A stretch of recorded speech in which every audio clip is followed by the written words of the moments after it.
you're going to see people try to do stuff, whether it's ill-advised or not with that, to see if they can, that's just how it's going to be. So probably, if I were to issue what my opinion on this should be, is there probably needs to be some sort of bright line maintained. Telecom companies are great at maintaining bright lines and all sorts of things that they want you out of, and this is probably a good place for that, right? Is only expose up to applications developers stuff that you want us to toy with, because we will.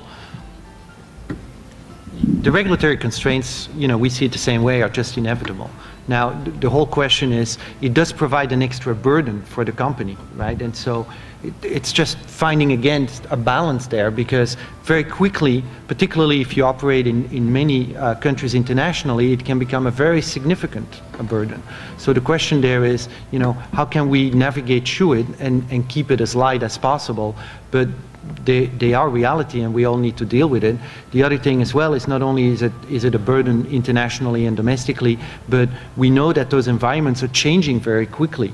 And smaller companies particularly, and particularly if you open it up to a very large software development community, they may have it will be harder for them to work with it. But it is reality, so you need to face it, and you just need to approach it that way.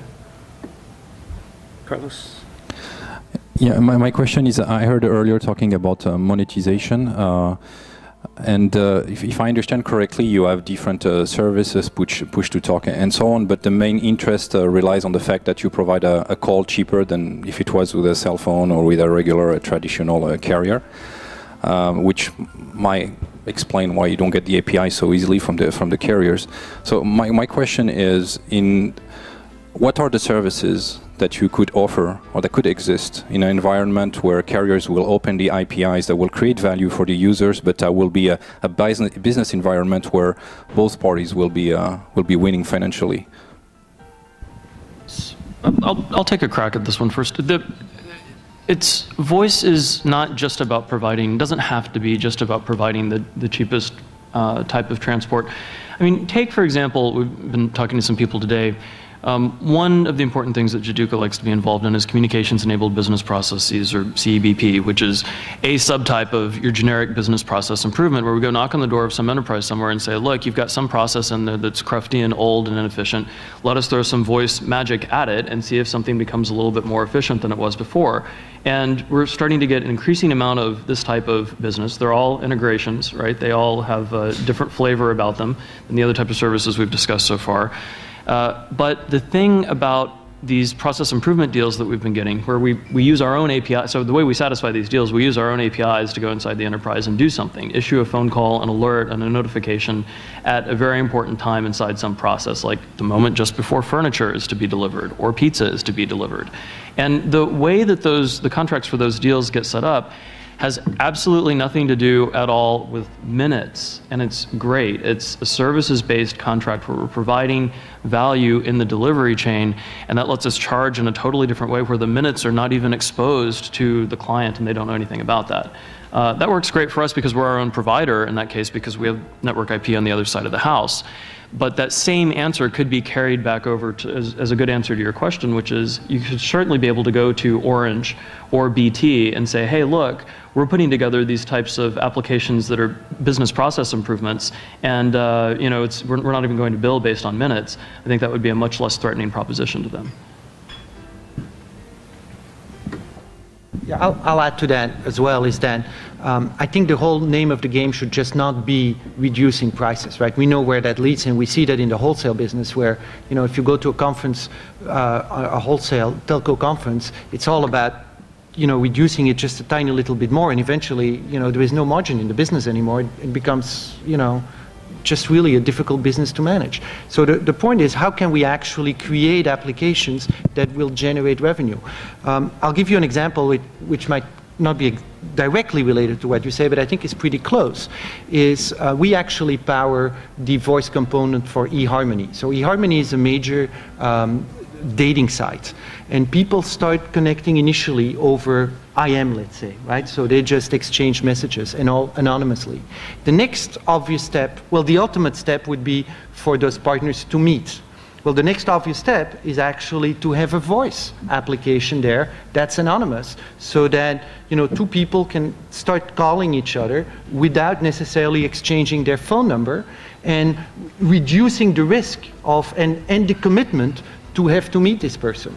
And so that's what it is, and it's a completely embedded application that there's nothing about Jaja in it at all. It's all eHarmony, and it has the eHarmony call flow and prompts and whatever.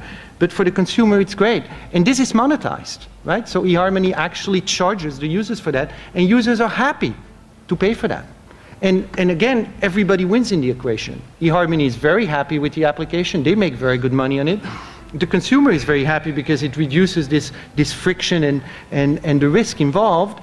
And Jaja is very happy with it. So I think what we need to look at, and when we open up applications to the developer community, is we will be creating a new set of applications, and there are lots of them available today already, which are not just about reducing the cost. And that's where I think there is real opportunity to drive innovation and to drive revenues, and basically have a win-win for everybody. As software developers, where do you think your responsibility toward the integrity, security, and reliability of the telephone network is? I'll just use telephone as a blank term for any of these sessions that we're talking about. Because the one thing that the old telcos have been responsible for is a rock-solid network that works every time you pick up your phone. If your PC goes down, you get pissed off and you reboot and all this kind of stuff. But if your phone doesn't work, you get really mad. So where's your responsibility in this? You're writing nice applications, but where do you hand that off at? We probably all either work at Telecoms now or have worked at Telecoms in the past, and so we carry that sense of responsibility with us.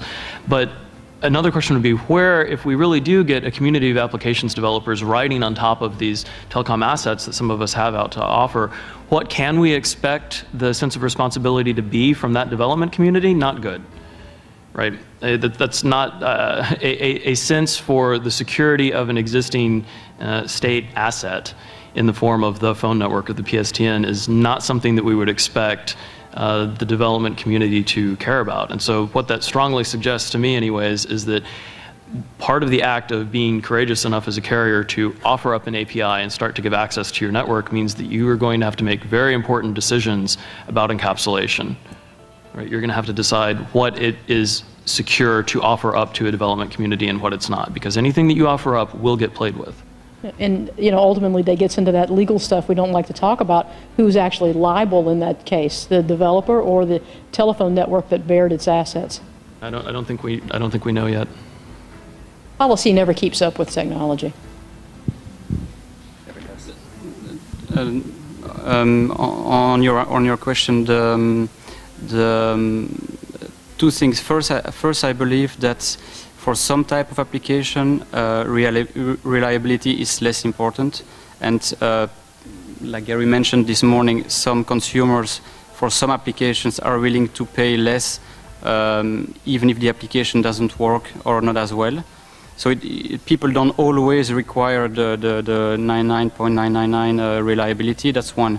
I think the other is that it's not because it's IP that it's not reliable or less reliable. There are ways now to make, because of course for some applications reliability is essential. You're a call center or whatever, you need your number to work all the time. There are as IP matures, and I think voice over IP is getting much more mature than it was 2 years ago, there are technologies or solutions to make the solution much more reliable even than PSTN, or for much cheaper. I take just an example. With IP, if you take a Google-like approach, you can have your IP, voice over IP equipment in data centers spread over the world.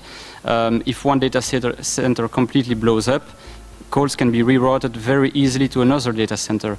If you want to do that with PSTN, either it's not possible or it's very costly, meaning that if you're a call center, you can have your equipment spread in 2 data centers, and your provider will reroute the calls to one or the other equipment based on availability, and it works very well. And so it's not because it's IP that it's not possible to make it very reliable. That I disagree about that. And then about that wasn't what I was trying to get at. I was saying, okay. How does your community feel responsible for that? I know it's technically possible, but and it's all three of those: responsibility, integrity, security. All of those things wrapped up together. It's not, you know, disparaging the technology. Okay, and then in terms of liability, I think everything is based on contracts still. So if a carrier provides a service to an application provider, there is a contract that specifies the liabilities. At least that's the way we view it. And then, of course, you define the responsibilities of each parties in the contract, just like with PSTN.